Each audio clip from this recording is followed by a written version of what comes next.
Hey everyone, welcome to today's workshop. Excited to have you all here, joined by Sherelle from the Arrows team. We're going to get into this in just a few minutes. We'll let people trickle in as you're joining. If you want to say hi in the chat over on the right hand side, let us know where you're joining from. I'm in Philadelphia. Sherelle just outside Seattle and Tacoma. But yeah, let us know where you're coming from. Let us know if you have any specific questions. We're going to talk about designing onboarding or sales to onboarding handoffs in HubSpot. So let us know if there's anything that you're working on, anything that you want to see specifically, and we will get going in just a few minutes.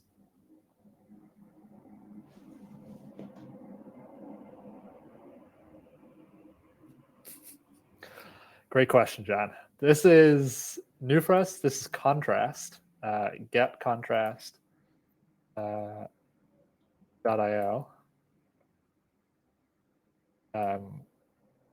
which is brand new for us. We're excited about it, and hopefully the experience is great for everybody joining as well. Yeah, along with questions, feel free to drop any feedback too on the actual webinar tool and how the experience was for you, because it'll all help us improve it.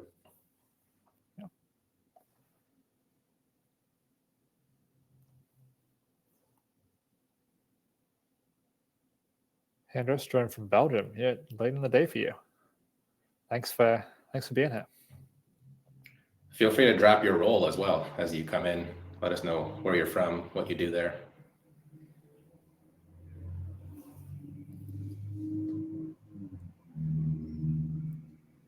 Thanks, Casey.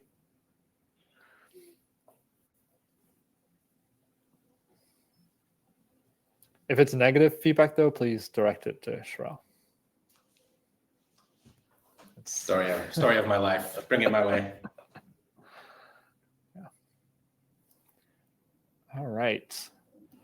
You folks, one more minute, and then we'll get into it. We're going to have goal is to, we're going to talk about why we're all here. We're going to get into HubSpot and sort of make this as tactical and sort of as interactive as we can, and then we'll have plenty of time for questions at the end. So give everybody one more minute, and then we'll dive in. Hey Wyatt, hey Emerson, great to have you all here. Oh, Pittsburgh, you're closest to me.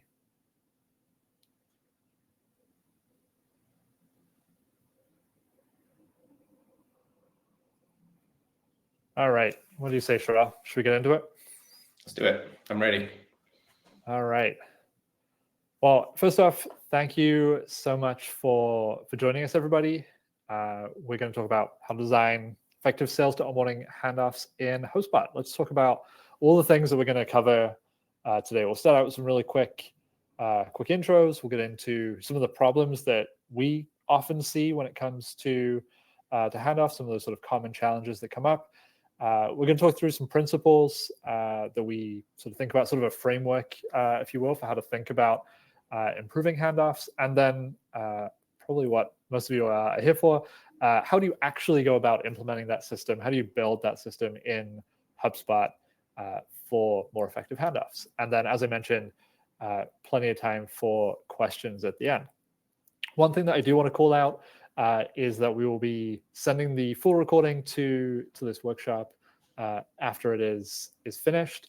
We also have this, I'm going to share my screen here. We have this checklist that we'll be sending you, which is sort of interactive. It'll have your workshop recording, it'll have the principles, but it will also have sort of the step-by-step breakdown of how to do everything that we're covering in this workshop. So that will all be available to you at the end of this workshop. We'll get that sent out along with the recording.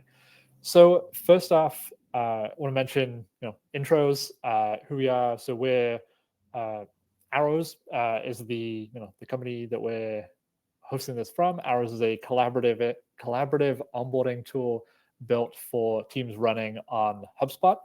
So give your customers a collaborative action plan they can do work in, your team can do work in, and get all the data about what's happening in that plan back in Arrows. If you want to take a look at arrows a little further. If your onboarding is something that you're currently working on, Daniel and Kim are going to be in the chat today. So if you have any questions, just drop them in there. They'll be able to help you out there. And you can also book some time to talk to us further if that is interesting as well. So that is Arrows. And then today, I'm Stuart Balcombe, head of growth here at Arrows, and we'll be talking mostly about tactical HubSpot stuff. And I'm excited to have our head of CX here at Arrows with us as well, Sherelle. Thanks so much for joining us, Sherelle. Previously led onboarding teams, has plenty of handoff experience at companies like Booking.com and Sprout Social. Hey, Sherelle. Howdy, Stuart. Thanks for having me. You know how much I love these. This one's especially fun. Yeah, this is definitely a topic that applies to a lot of different folks, but often is a topic that causes some friction, something that isn't always as effective, can have some bumps or cause some bumps in the experience for customers and teams alike. So let's talk a little bit about that, Sherelle. This is something that we have this graphic because we see this all the time, that there is handoffs is something that exist or have to exist whenever you have multiple teams working with an individual customer. And often we see this show up in pipelines like your HubSpot sales or onboarding or success pipeline. So we have sales on one side, they do some work, they close the deal, everybody's really excited. And on the right-hand side, we have onboarding and all the steps that have to happen to get that customer up and running and successful. And somewhere in the middle there's a whole lot of friction that happens, and customers have a hard time building momentum. They have a hard time getting past that first stage, which ultimately causes more problems down the line, like ultimately churn. But some of the things that we see pretty commonly, there's revenue that you maybe closed and expected to have up and running and be working towards renewals with, get stuck. Internal teams getting frustrated with not having the information that they need when they need it to help customers, and ultimately customers not knowing what they're supposed to be doing next, what they can do to help move forward. Sherelle, does that sort of line up? What are some of the things that you think about or that you see commonly that sort of lead to this big, ultimately early churn problem when it comes to handoffs and the very start of the customer journey? Yeah, you nailed it. It's ultimately customers not knowing what to do, right? And it's especially critical that early because they actually are very excited and they've just gone through your marketing funnels, they've gone through your sales cycles. It's that chance to really double down on that great first impression that they just had of your business and of your product and of your teams, and now they're stuck. And that's normal. We all have handoffs that aren't the smoothest or the greatest. We all have CRM fields that don't get filled out. We all have bumps in that road, right? Which we'll touch on, and we'll talk through how to automate and how to flag some of that inside of HubSpot. But your customers, as I like to say, shouldn't have to feel that pain. And so they don't care if me and you are behind the scenes slacking each other, or if you and I don't know what field is or isn't filled out, or which workflow did or didn't fail. They just want to know what's next. And so getting them out of that friction stage in the pipeline is so critical, because not only does it prevent you from undoing all that wonderful work your marketing and sales teams just did and your product teams did to get them to that point, it also actually gives you a chance to onboard them, get them to that first aha or value realization moment or whatever that initial milestone is. But when you zoom out a little bit, it actually creates the environment for you to have a chance to retain them, to get them to a renewal, to get them to grow, which obviously are all downstream. But if they are stuck in that single pipeline, it is immediately a churn risk because none of those other things are happening. So super, super critical, especially early in the life cycle, as this graph shows. Yeah, and this is data that we found this, in the past week, which is kind of shocking that, companies that, and really talking about the importance of time to first engagement post-sale, right? So how quickly are you getting folks up and running? How quickly are you getting them through the handoff and sort of starting that next phase of the journey? And like this graph showing here, you have sort of 10 days is a pretty steep drop off if you haven't engaged folks, if you haven't got them moving early. And this is, I think, common for a lot of teams that, maybe you're seeing customers ghosting after the sales process. There comes a point where if you haven't got them going, they just sort of never do get going. So we're going to get into some of the things that we think about, some of the principles, and ultimately the system for avoiding that happening, and really focusing on making sure that the handoff itself is smooth. Everybody has what they need, but ultimately that you're measuring or decreasing that time to sort of first engagement to make sure we're in the green line here, not on the blue path. Right. And don't let that 10-day stat scare you. Not everything has to happen in those 10 days, but something does have to happen in those 10 days. And I think that's the key takeaway. For sure. So let's talk about principles for effective handoffs. We sort of put our heads together. We have 5 here that we sort of run everything through these principles, and the rest of the workshop here today will follow these principles. So let's sort of take them one by one. We're not going to spend a ton of time here. We'll get into HubSpot, but Sherelle, the first one here, which maybe sounds obvious if you know things have to happen to make a customer successful, but what does it mean to be transparent about the plan? And when should you be transparent? How do you sort of actually do that in the handoff process? I think as much as possible, be transparent. And so that means letting customers know, and this stuff all might sound obvious, but let them know who they'll be working with next. Introduce those points of contact early. Remind customers throughout the way, if they are reaching out to the sales rep, that now you're working with the onboarding rep, or vice versa. So just be super, super clear, set expectations. We always say at Arrows, onboarding never ends, but you also do need to set timelines and expectations and give people a better understanding of what is coming in those next days. All that rolls up into, again, knowing what to do next and when and where to go do it. So if your process is 100 days long, don't shy away from that. Just let them know what they need to do on day 1 to be transparent about what's to come. Yeah, and I think that's a great point too, that the earlier that you introduce it, which probably means pre-onboarding. So how early in marketing are you setting expectations? How early in sales are you setting expectations that this is actually the plan that you're going to have to go through? Right. Make sure that you are prepared for that. Once you close. We use Arrows to onboard our customers, and we actually send that onboarding plan in sales. Our sales reps send the plan to the customer. They let them know what's coming up next. That acts as kind of a visual representation of said handoff. For sure. Okay, so the next one, create guardrails for required data. Just to sort of define required data, information that you need that is critical to being able to complete the job that you have to do in onboarding for the purposes of this, or in the next, let's say this isn't a sales to onboarding handoff, in the next stage of the life cycle. What does creating guardrails mean?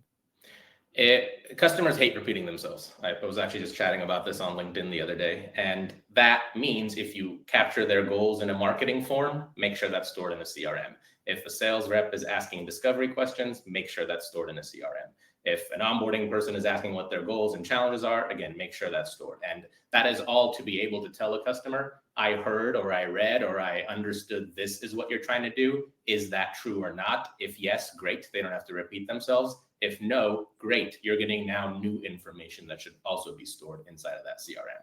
And then the required piece, which we'll show in a bit, is using physically required fields inside of your CRM to try to make sure that as much of that information is captured, and then building in via workflows or checkpoints, a system to actually check that those fields are there, so that when that task hits that says ready for onboarding, they actually are ready for onboarding, which again makes it faster for you to start and get that customer going versus doing another one-off call to learn a little bit more or understand their pains and goals again.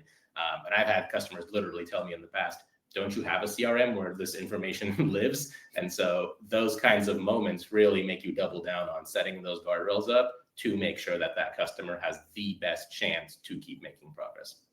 For sure. And one thing to call out here, and sort of a good segue into the next principle here, is that making sure that you have those guardrails are helping improve adoption for your own team. Whatever process you're putting in place, make it easy for your team to stay within those guardrails, to stay on track and provide that required data that you need, is ultimately going to make that system or that process more repeatable over time. So automating repeatable work is the next process or the next principle here. This one may be a little more self-explanatory, but what are some of the things that would fall in this category? What are the things that you would look to automate in this principle? Yeah, I can touch on both of these because they're kind of tied with that next one of building that momentum too.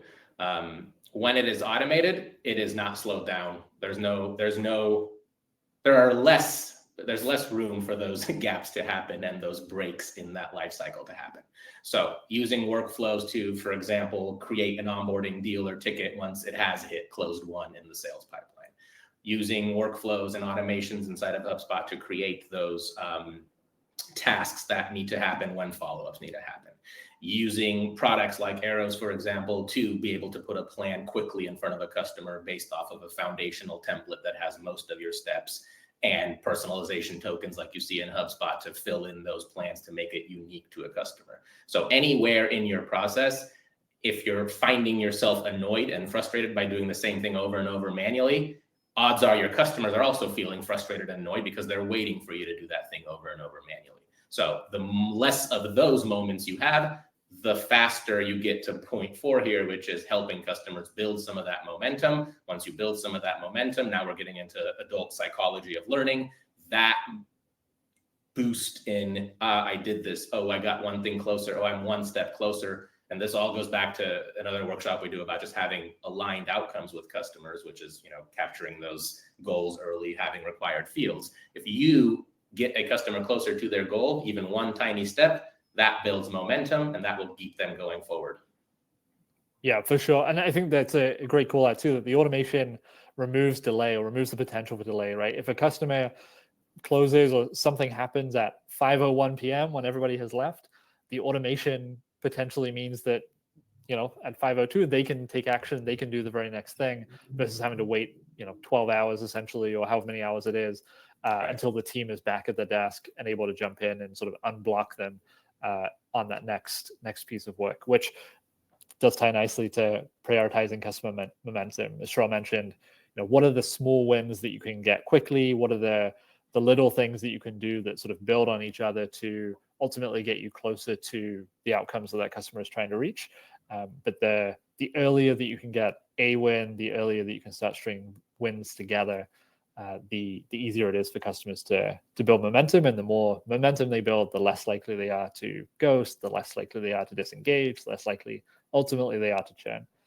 And then this final one here, which feels a little bit different than the others, but this I think is perhaps the most important principle of all. I know, Sheryl, you talk to a lot of teams who have conversations with other teams at their company, and not always those are not always the most fun conversations. How do you think about this enabling feedback? Why is this so important to have to make it into the 5 principles here?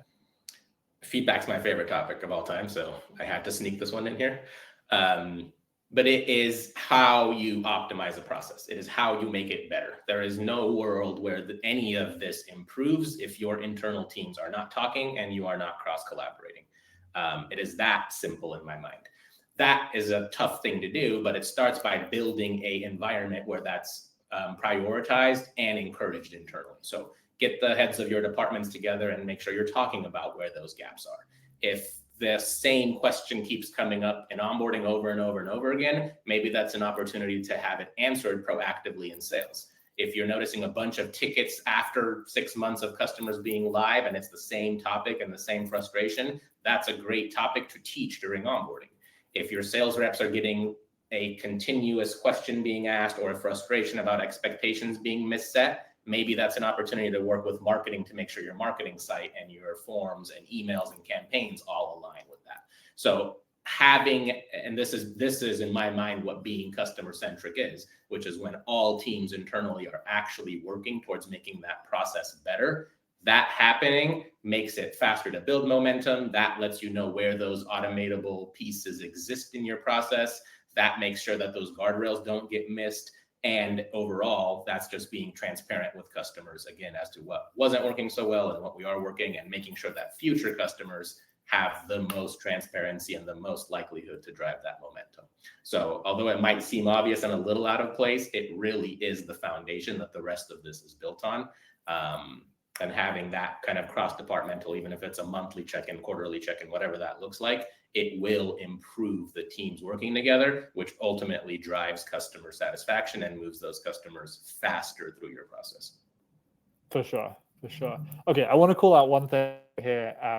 The image that we chose here that uses deals for the onboarding pipeline is definitely causing some discussion here. And it's a question that we get all of the time. I'll answer it really quickly here, but the simple answer is that you can absolutely use either deals or tickets for onboarding.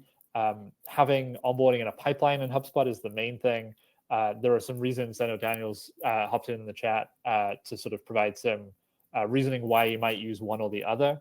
We're going to jump into HubSpot now, and we're actually going to use tickets for our handoff sort of workflow. But you could absolutely use either. Really, it comes down to do you have Sales Hub and Service Hub? If you have one or the other, then you're going to have to use whichever objects you have access to. How much do you care about tracking revenue during onboarding? If you do care about tracking revenue, then deals are going to make that easier. It's going to be available out of the box. The other consideration is, do you care about associating the record that you have for onboarding with the record that you have for sales? It's going to be possible to do that if you use tickets for onboarding, because you can associate a ticket with a deal, but you cannot associate a deal with a deal. So those are some of the sort of high-level things. Ultimately, it'll come down to whichever you prefer. For most things, it won't matter. Really, the association between deals and tickets is the only sort of hard limit that there isn't a good workaround for. So with that said, let's jump into to HubSpot and talk about actually building the system that we're going to use for handoffs. I'm excited to click this button, Sherelle. We have a fun transition here, but I'm going to jump into HubSpot, into our sales pipeline here. And we're going to talk about so the very first thing, or like the starting point in our handoff system.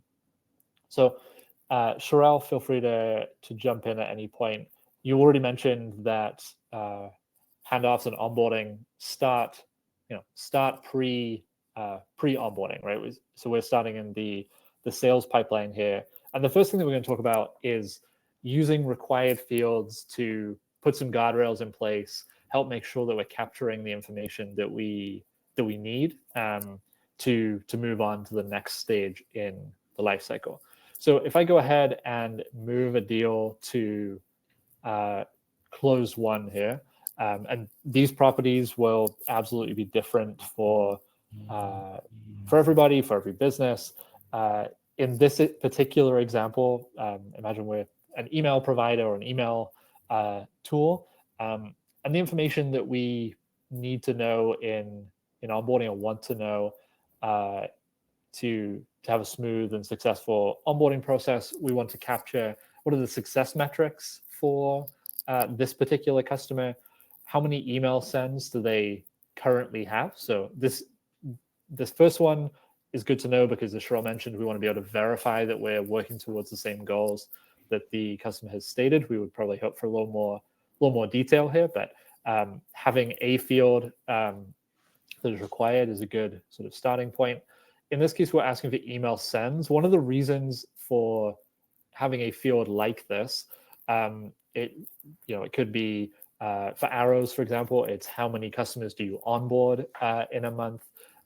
It could be how many team members do you have working on this particular project or problem. It could be what is the revenue that you close in a given month. It could be any number of different things, but the idea here is that should give the onboarding team a sense of what the sort of total possible usage looks like, or some baseline for what usage should look like, so that you can start to say, okay, well, if they're currently doing 30 email sends, if during onboarding they only do 1 or 2, that isn't a huge percentage of where they want to get to. How do we get them closer to that number that they said they were already doing? What is the thing that they are, or the solution that they're currently using, what are the things they might need to migrate from, that they might have sort of a frame of reference for already that we can use to help guide our onboarding. Are they paying for any additional services? Are they, in this case, migration required? This could be, are they adding, add-on implementation services? It could be any number of things. And then finally, is there some kind of customer segment that we are putting them in? Because that might change how we handle the way that we onboard them. So Sherelle, anything that you would add or any sort of color that you would give to this from a, the success sort of perspective when you're thinking about required fields? Like, obviously there are other things that you may be including here that are important for sales reporting or important for, sales performance or sales feedback. But from a success perspective, is there anything that you would add to the types of things that you would look at when it comes to requiring fields? Yeah, I think so. I want to know everything, right? By the time it gets to me or my teams, I want to have every single bit of information in front of me. But I'm also realistic and not needing to put that kind of pressure or expectations on my sales team or my marketing team. And so some of the tips here are things like using drop downs where applicable, make it easy for the teams to answer some of those things. Really ask yourself, are these bits of information needed right now? Again, keeping in mind onboarding never ends. What do I need to get going? So although I would love far more details on the success metrics piece, this is still better than that being blank. At least I can now go to the customer and say, I heard that you want to increase website traffic. Tell me a little bit about your current website traffic. So that opens up the conversation. It's an open-ended question. It gets that, but it still confirms that I heard your initial goal. Things where there's numbers involved, like email sends. If you don't have exact numbers, use radial buttons here or drop downs with ranges to make it, again, easier for your sales team, or even easier for the initial prospect when they're filling out a marketing form. So putting ranges in there can be super helpful. But then really making sure how you unpack these required fields is by doing some reverse engineering of where customers get stuck in onboarding, or where they get stuck in support, or where they get stuck in customer success. What are those questions you often don't have that are delaying the process because you're having to re-ask them or reconfirm them, and try to get those things answered earlier and earlier. And if you're doing this well over time, and again, cross-collaborating internally, you might find that required fields look a little bit different for each piece of the pipeline stages. And so marketing might have its own required fields, sales might have its own required fields, onboarding might have its own required fields. And by the end of that journey, now you have 20 fields filled out with all the proper information so that the CSM can actually take over and do their job and work towards that renewal and growth moment. So the kind of highlight and tips there are, try to make it as easy as possible. Make sure that those questions are aligned to where people are getting stuck upstream, and unstick them basically so that they can move more quickly through. And we've all seen, when someone comes in here and presses the space bar or puts a dash to avoid the required field, that's fine. We also have a report that we'll show in a bit that really highlights when those bits are missing. And in our workflow in the handoff, there's going to be portions where that gets flagged and gets created a task for to go back and check. Because when we say at Arrows, for example, a customer is ready for onboarding, that means they are ready for onboarding. We have these answers, we have the confirmations, we can actually get on that kickoff call and start talking strategy and not have to make, again, customers repeat themselves. Totally. Okay, so let's get into how we actually use this data. There's lots to talk about automation in the chat. Let's get into what that might look like with our first workflow. And one thing to note here is we're going to use two workflows to manage the handoff process in this case. This first one is going to take care of moving or creating a new record when a deal moves to closed won in our sales pipeline. So that's the trigger that we have up here. You'll notice, and this may be overkill to a certain extent if we're using required fields, but we also have this branch that's checking that we have any required information actually entered on this deal. And then the benefit of doing this check in a workflow is that, unlike a required field, which just won't let you fill it in, we can also sort of surface this. If we want to make any changes, we can put it back into a previous stage, but we can also create internal tasks or send internal notifications to sort of escalate that this onboarding or this deal that was moved to closed won was not actually ready for that step. And then on the left-hand side here, we have sort of the creation of new records. This first one, we're not going to talk about too much, but we're creating one thing that we talk about a lot when it comes to running customer success and sort of post-sale in HubSpot is having individual records for each moment or each sort of stage of the life cycle. So in this case, we're creating a deal for renewals in a separate renewal pipeline. And then this is the one that we're creating for onboarding. So in this case, we are creating a ticket. Again, you could be creating a deal just in a separate pipeline. But in this case, we're creating a ticket. We're putting it in the ready for onboarding stage of our onboarding pipeline. We'll talk in a second about why we have a ready for onboarding stage and not something like schedule a kickoff or something that is actually in your onboarding process. And then we're just copying the values. We could be including additional values here. Anything that we wanted that is saved on that sales deal, we can just copy over in this workflow to the new onboarding record that we have. We can then also, I mentioned this earlier in the decision about whether you use deals or tickets for onboarding. Here we can associate the ticket that we're creating with the deal that it's being created from, that deal in our sales pipeline. And then we can also associate any contacts and of course the company that this original deal was created for. So one thing to note here, and Cheryl, maybe we'll get into this a little bit more as we switch over to the onboarding setup workflow. But one thing to note is that something that can really slow down a handoff is when you have different people who are involved in the sales process than people who are going to be involved in the implementation and sort of post-sale relationship that you have with the customer. So something to sort of surface early is who will actually need to be the responsible person for onboarding on the customer side, and how can you make sure that they get associated with that sales deal, or at least flagged on the sales deal that this is somebody who needs to be involved or will actually be running point once we move past the point of sale and into onboarding. And then the final step here, this may vary for your company, but we just send a Slack notification. Hey, we closed this deal. It's ready for onboarding. They're hoping to achieve X. Just as a way to give some sort of visibility. We're not actually using this to action anything, but just as visibility for the rest of the team that this is happening. Cheryl, anything that you would add on here? Otherwise, we can go straight into what does it look like to actually set up the onboarding record with the information from sales?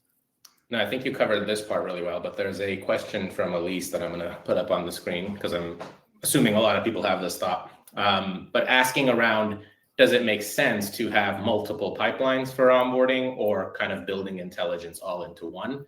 I'm going to start with kind of a generic answer. What works best for your business and your reporting needs? If you are able to manage it all in a single pipeline, that is okay, in my opinion. But you have to be really diligent about what the stages are, what those criteria are to move between stages, and so on. My personal opinion and how we like to operate and how I actually consult on is having as many pipelines as makes sense. But I like having multiple pipelines from that sales workflow that Stuart just showed, because I really want to know where customers are stuck. And different customers, so if you have different segments, if you're selling different products, to your point, might have different onboarding needs. They might have different onboarding length. They might have different onboarding support internally, whether that's one onboarding rep, multiple people involved. So when that is the case and that onboarding feels and looks and is different, I like having separate pipelines for it, because then I get that different data. I get the different insights into where customers are actually stuck. It's a better match. I also have different onboarding plans for those individual customers. So that really aligns with then those pipeline stages. All pipelines really are is a measurement of timestamps throughout their life cycle, right? So the more visibility you have into the granularity of that timestamp, of i.e. where that customer is in the process, the better off you are. So if you are trying to manage multiple customer types or multiple customer products that they purchased in a single place, to me, that can get messier faster than having them in separate pipelines. So if your HubSpot account allows for having multiple pipelines, great. I would encourage that, because then the reporting matches that. You can actually dig into it. You can assign stuff a little bit better. And to that whole continuous feedback loop, it is easier to improve that process if and when you know where those customers are. So that's why I always push for having separate paths, because ultimately everyone's going to the same place. They need to be onboarded by whatever that definition is internally. And sometimes that definition looks different for those different segments or different product types. And personally, I would love to know where that is. And then different teams have different playbooks or different SOPs that they need to run. So again, making sure that that world exists for that individual segment is the plus. But then being able to talk about it and being able to have those internal conversations to say, this worked, this didn't work. And over time, you might find that it does make sense to combine some of those pipelines or condense them into one place. Or you might find that, no, there's actually more branches involved here. Let me split it out. That's where, again, automations and workflows can help, because if it hits a certain place, you can move it to the next pipeline and so on. Yeah, I think that's really where I would draw the line, is like how, when you're building out that pipeline, how different are the, the stage or the status names for each step in the pipeline going to be? If they're different, then that's going to start impacting reporting. It's going to start impacting your ability to automate things through that pipeline as well. Okay, so next up we have, I'm going to share this ticket pipeline that we're using in this case, just sort of as an example of what a pipeline might look like. Your stage names, as we just talked about, are likely to be pretty different. But two things I want to call attention to here. One is that we always have this first status in this case for ready for onboarding, which is sort of a holding status that we can use internally before we actually get into the process itself. It's a good place, as we'll talk about in the next workflow, to make sure that we have all the data that our internal team can do any prep tasks that they need to do. And then also, and this can be contentious, but Terrell, I know you have strong thoughts on this too, is that we have both an onboarding complete and an onboarding failed status. Get this question reasonably often. Should you fail customers in onboarding? Our view would be absolutely, because you can't spend infinite resources trying to onboard a customer. At some point, you have to sort of draw a line and say, they are not onboarded. Either they've gone past the threshold that we've set, they haven't provided the things they need, whatever it might be. You can always move them back to an active status later if you need, but having a failed status in there is helpful for reporting. And certainly as you want to measure your resource allocation, measure the customers the types of customers that you're most effective at onboarding and are most successful fastest, having that in there is helpful. I'm going to switch over to the onboarding setup workflow. Sure, anything to mention on the pipeline itself that you've sort of, that you implement as you're building up processes, both for ourselves, but also, the customers that you're working with? Yeah, just to quickly touch on that, and sorry if you all can hear my dog barking. I think the mailman just showed up. But basically, to Stuart's comment, I believe that a really solid and well-built out onboarding program will cause some customer churn or failure, if you will, because part of onboarding is also resetting expectations, and you might learn that a customer doesn't actually fit, or maybe something was misset, and that's okay. Over time, you're hoping to fix that and get closer to that world where 100% of your customers go through onboarding and make it out the other end. In reality, that's never the case. So having that onboarding failed stage is really important in my mind, because you can learn from those. Why did it fail? Was it misset expectations? Was it pure unresponsiveness? Was it a bad handoff internally on your part that caused that? So catching that and at least being able to prevent it going forward is key. And then the other thing with pipelines, and maybe this also kind of expands a little bit more on Elisa's question earlier too, is they're for visibility, right? The big portion of it is to give the rest of your teams internally visibility into where customers are. So some of those stages might match one-to-one to what's happening on that customer-facing plan. Some of them might be internal stages, like ready for onboarding, failed, completed, et cetera, for your internal teams to also have that visibility and learning.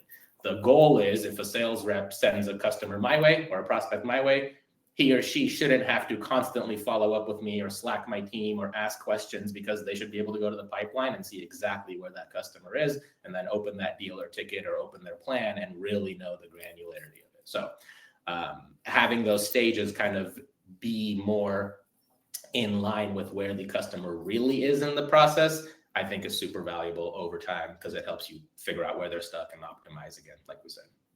Totally. Cool. Okay, so let's get into our second workflow here. This one, again, because we're using tickets for our onboarding, we're triggering it when we have a new ticket in the ready for onboarding status. This is one of the big advantages of capturing information and requiring information in the sales process that is going to impact how you onboard customers. So once you define in data, what type of customer is this, and these are pretty broad, generic examples, but these could be things like what products did they buy, did they purchase some implementation service or not. Essentially, what are the things that you would use to branch the experience for customers? You can then use the workflow to set up that onboarding process accordingly. This is all, of course, assuming that you've gone the route of running everything in one pipeline. Otherwise, you would want to branch in the previous workflow that we showed to create different records accordingly. So depending on which branch we're in, we're rotating in this case, we're rotating the record to an owner. We're using a different team, in this case, the enterprise onboarding team, in this case, the SMB onboarding team, as the new owner of this customer. The thing that I would certainly suggest here, even if you only have one person who is going to be managing that onboarding, is rotating it to a team. It just makes it much easier to update later, to add people to that team without having to come back and rework your workflow.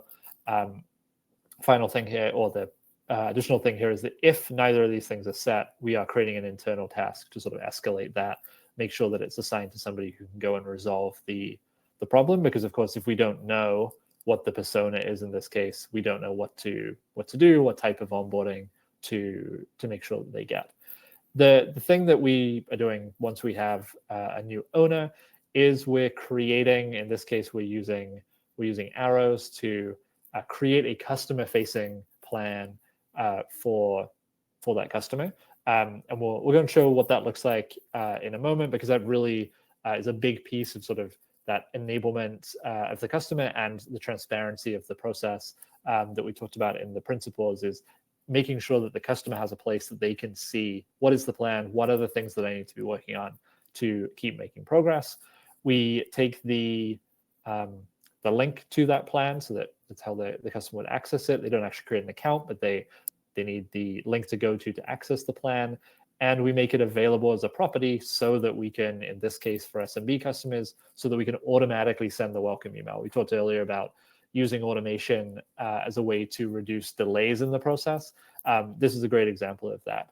When a deal moves to close one, now within, let's say, 5 minutes tops of the two workflows running, this customer has been sent an email which gives them access to the plan where they can go and start taking action by themselves. They don't have to wait for our team to reach out, for our team to send them an email that has next steps, for our team to go and do something.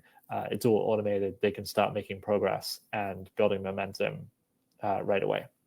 And then finally, in here at the bottom, we have we're creating tasks for our own internal team to prepare for the handoff, prepare for that customer to be onboarded, make sure they're reviewing notes, all of those kinds of things. And we could define, we're defining, in this case, we're not, but you could define any of that information. Let's see if I put it in this one. You could be calling out some of the required information that you're capturing in previous steps as personalization tokens in here. So that's our second workflow. I want to go back to the pipeline, and I want to show that customer-facing plan really quick. Sherelle, what are some of the things that you think about in that sort of ready for onboarding for a customer who is in the ready for onboarding stage? What are some of the things that you're doing as part of that handoff? What are the things that you're reviewing? What are the things that you're checking to make sure that everything's there as expected? Yeah, I'm definitely checking the required fields. We have a report that we'll show in a sec that rolls up into a dashboard. And what I'm looking there is for what I'm looking for there is, do I have those answers that I need so I can prevent myself from repeating those questions? I also don't want that to delay the progress of the customer potentially. So I'm also checking to see if a plan like the one you're showing has been created. I'm making sure that their contacts are correlated on the deal or ticket that you're using for this onboarding, because what Arrows does is it pulls those contacts into this plan ecosystem. So I want to make sure that, I like to say, we try to force some CRM hygiene. And part of that is making sure that the right contacts are on the right object. I'm physically sending a welcome email with a link to this plan. And what I'm introducing is that portion I touched on earlier too, of like really setting expectations for what's to come. So really what I'm working on is making sure that customers know what is expected of them, even if I have to scramble behind the scenes and go figure out what are those required fields or dig through notes inside of HubSpot. The other thing I'm doing that isn't necessarily captured here is watching some of those demos that were previously done, we use different recording tools at Arrows, trying to capture some of those highlights or clips and really hear that voice of customer. Obviously on the customer success side, we are huge on voice of customer, but that voice starts well before they make it to me or my teams. So really trying to make sure that by the time I get on that kickoff call, I have a better sense of what's happening with them and their business and their needs so that I can help them get there sooner than later. I talk a lot about, when we write content and in our own other workshops, we talk a lot about like how and why to do things. I really want to use that first call to do a little bit of the how, but mostly like, why are we here? What are your goals? What are you trying to accomplish? And whatever I need to do to prep myself for that is what I'm looking for before this plan goes out to them.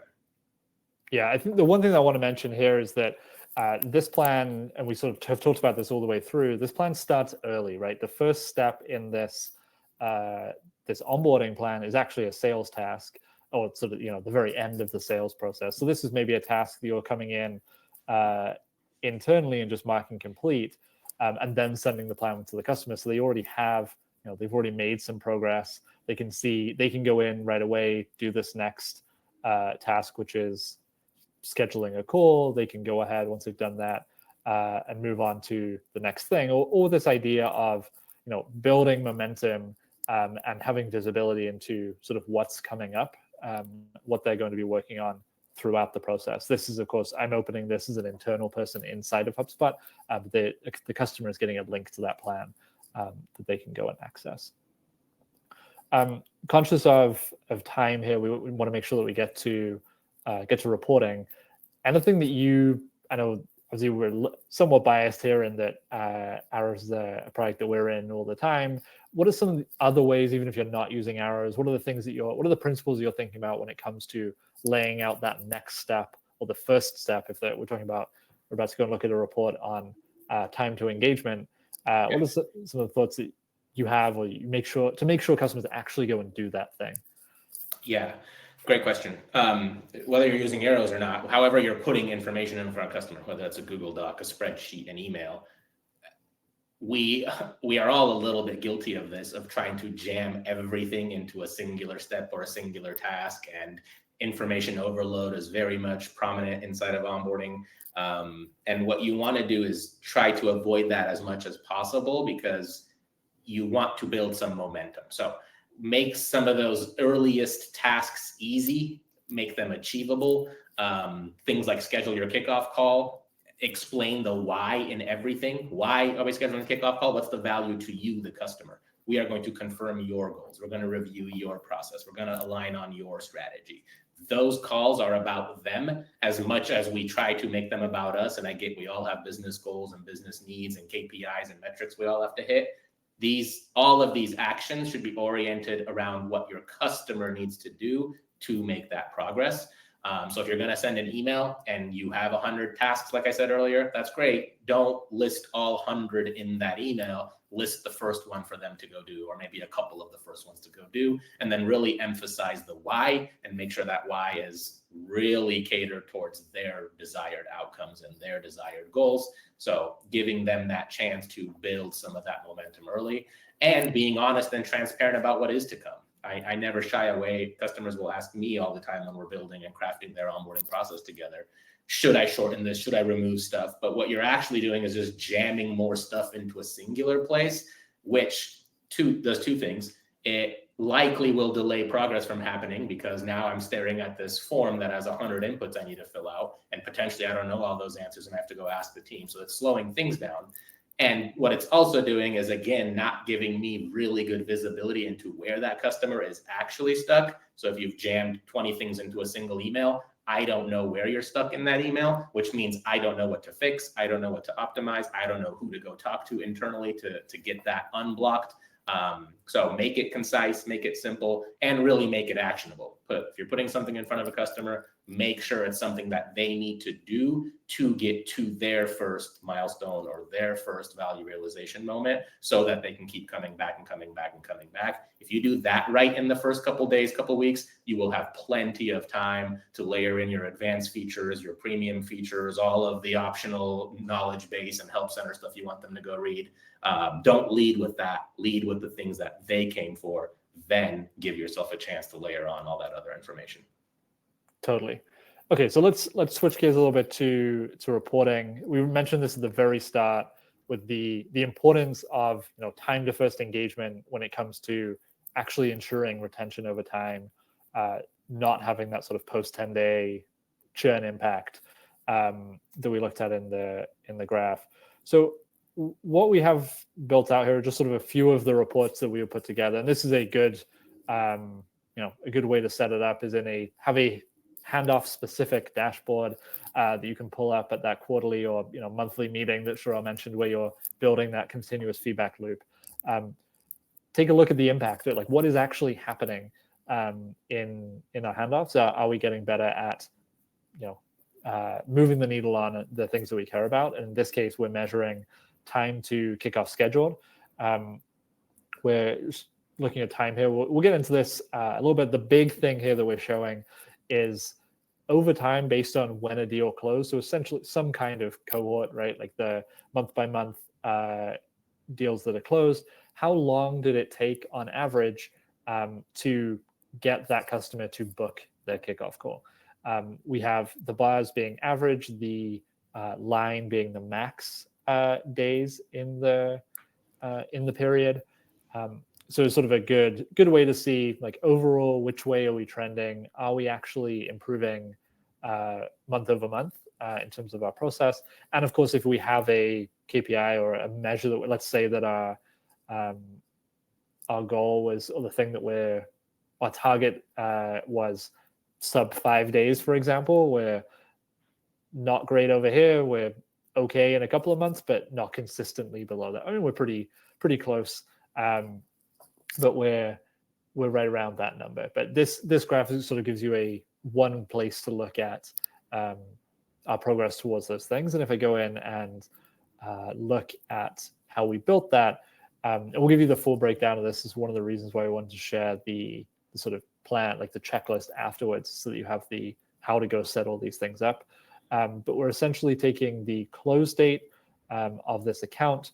We have days to onboarding kickoff booked is a property which we are calculating based on the number of days. We have a workflow, which I can show you, but we have a workflow which essentially says when a meeting is booked, that is, you could do it via UTM parameter versus campaign versus meeting name. So if you have a meeting link called kickoff booked, for example, that includes kickoff booked, onboarding kickoff, then you could use that workflow to say, mark this property or mark this property with the date that is when that meeting was booked. And we then have a calculated property for days to onboarding kickoff booked that is comparing the close date against that onboarding kickoff book date to give us a number of days, which we're then just graphing here in this report. So as I mentioned, we'll give you the full sort of how-to on that as well, but that's how we're getting to this particular report. And Sheryl, I know you mentioned this earlier, that these missing information reports, there's two of them in here for sales and for onboarding. What are things that you're looking for in particular here? What are the things that stand out, and sort of why do you have these particular reports? Yeah, so these are those required fields we were showing inside of the pipeline stages, both in the sales pipeline and in the onboarding pipeline. And what I would actually filter this to, I left it all open for the sake of this workshop, but what I would actually have is another filter where when all these are met, great, drop them off this list, because I don't need really that in my head. That is already a task created and I'm ready to go start onboarding, but I just wanted to kind of visualize what it looks like here. But what I'm looking for is those dashes. So those customers where there is a dash, it could be just one thing is missing. Someone forgot to fill something out, like the Appel Associates, for example. Success metrics is missing. That's an important one. That's why it's the first column for me. I want to make sure that I have that before I start onboarding. That MCM, for example, everything is missing, but somehow it made its way to the ready for onboarding pipeline. So what I'm trying to do is, one, get all of these filled out so that I can, myself or my team can go and start the process. But then two, also learning why. What happened in that process? This is not to point fingers by any means, but is it an individual sales rep that constantly is missing some of these? Is it a team that's missing them? Is my process broken? Are my required fields broken? That is also part of this whole thing, is like process optimization. So am I capturing where that information is missing and then trying to figure out proactively going forward how to get it, is really what I'm looking for in the sales one. And then in the onboarding one, if you scroll down a little bit, similar idea here. But basically what I'm trying to say here is this customer ready for onboarding or not?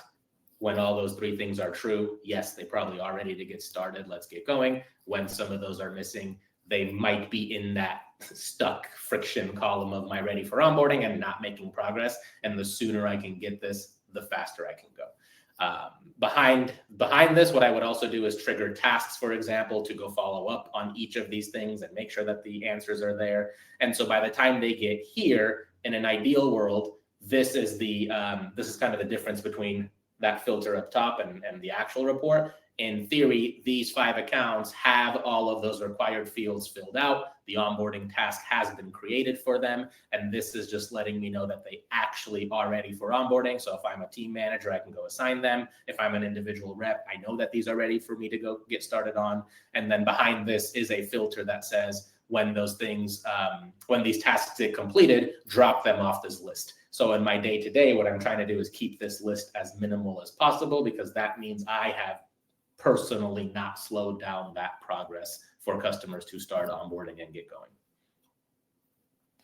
Cool. So I know we're kind of running through the end of reporting here. Anything before we sort of close this out? I know we've been sort of answering some questions along the way. If you have any questions, thanks for joining us, Adam. But if you have any questions that we haven't got to, that you want to make sure that we get to, if you drop them in the chat, if we don't have time here, we'll follow up via email, or we'll also share contact info for us as well. We are always happy to answer questions. We're not going to cut you off at the end of the session. One thing that so I answered this one in the chat, but so this question about improving close dates. If you're looking at your average number of days to your kickoff call being booked in the graph or in the report, what are some of the things you would look at to actually improve that? So looking for intermediate measures, like some things I threw out, have people open your welcome email? Have they viewed the onboarding plan that includes that task, which is that data which arrows will get you? Have they been contacted? Have they been contacted since the deal is closed? Things like that. And honestly, if they are, either those things are happening and they're not taking the action, or if those things are happening but they're not taking the action, try to move those things earlier. And the fastest hack, honestly, is if kickoff call is the thing that you need them to do, try to do it in the sales process before they get handed off to onboarding. Have the onboarding CSM join that last sales call. Have them book that call while you're with them on the phone. I know that folks have to drop off here. I want to jump back for just a minute here to mention, and as I mentioned, we'll always follow up via email, but we also have a whole range of other guides, other resources on these topics. We'll include a lot of links to those, along with the plan for how to do everything that we've shown here with the recording. But we do have a lot of guides and resources on running and scaling onboarding in HubSpot and sort of customer success more broadly beyond that. If you want to see a demo of Arrows, I think Daniel mentioned an interesting deal if you want to get sort of more premium features of Arrows at a discount for a month. If you go ahead and head over to arrows.to/demo, you can book some time with Kim and Daniel, and they will get that all set up for you. But above all, thank you so much to everybody for joining us. Thank you to Sherelle. This is always a lot of fun. If you have questions, if there's anything that you want to let us know, if you have feedback, always happy to help. Please get in touch. Thanks, Sherelle. Thanks for joining us. My pleasure. We'll hang out here in the chat for a little bit. If anybody does have any questions, we're not going to turn this off. So if you have questions, drop them in the chat. We'll hang out. Thank you, everybody.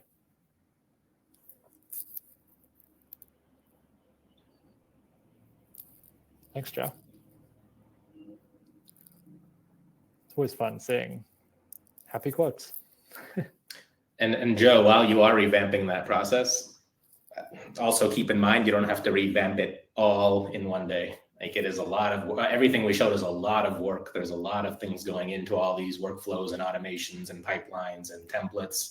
It is about constantly iterating and learning from it versus trying to do one massive overhaul in one go. That's where it gets really intimidating, really hard to do. And the truth is, you just don't know what to fix all in one go. You have to learn from customers as you go and learn where people are getting stuck. And that's why reporting is important and all that. Yeah, I think that's such a great point, that the start small, get some data, and iterate is such a powerful approach to handoffs, onboarding, just about anything. It doesn't all have to happen on day one. Good luck, Emily. Get that onboarding pipeline going. Yeah, splitting it out and having a separate place for onboarding that you can sort of iterate in quote unquote safety is nice. Actually, this is something that Sherelle mentions all the time on another workshop we run on designing and onboarding business intro. Good question, I know. Final thought on Emily's question or Emily's note about onboarding pipeline, keeping a draft or keeping a sort of not for customers copy of the process, and then reviewing that and making any tweaks against that as you go could be a great way to do that. So you don't have that sort of pressure of like, oh, this has to be perfect because I'm sending it to a customer right now. There is no perfect process. On a business unit HubSpot account. Interesting. I would want to know a little more about that to make sure I'm giving you a good answer there. Maybe we can always take this offline, or if you want to leave a little more context on what do you mean by business unit HubSpot account on it. Maybe I'm thinking of something different. But generally, the separate pipeline for separate process approach works pretty well, and then you can always make those associations with roll everything up to the company level, roll everything up to, if you're using tickets, roll everything up to the deal, that kind of thing. Like, for example, you could have multiple onboarding tickets for a single deal if you needed to. Oh, interesting. I need to go catch up with all Kyle's videos on HubSpot updates. Well, this was a lot of fun, everybody. Daniel dropped our email addresses in the chat. Any questions, we will be sending out the recording. We will be sending out the checklist. But thanks so much for this. Good luck, everyone. Please let us know. This is where me and Stuart geek out the most, and Arrows is a team. So happy to always chat, happy to show you around. Happy to help you improve your customer experience. Yeah, a couple of last things to mention. One, Sherelle, I'm just going to mention it anyway. One thing that we've been thinking about, Sherelle talks about a lot, is onboarding therapy. We may well just open up office hours each week to just come out, hang out, talk about any of this stuff, much more interactive, much more conversational, no sort of set agenda. So if that's interesting, let us know, and we will set that up for you all.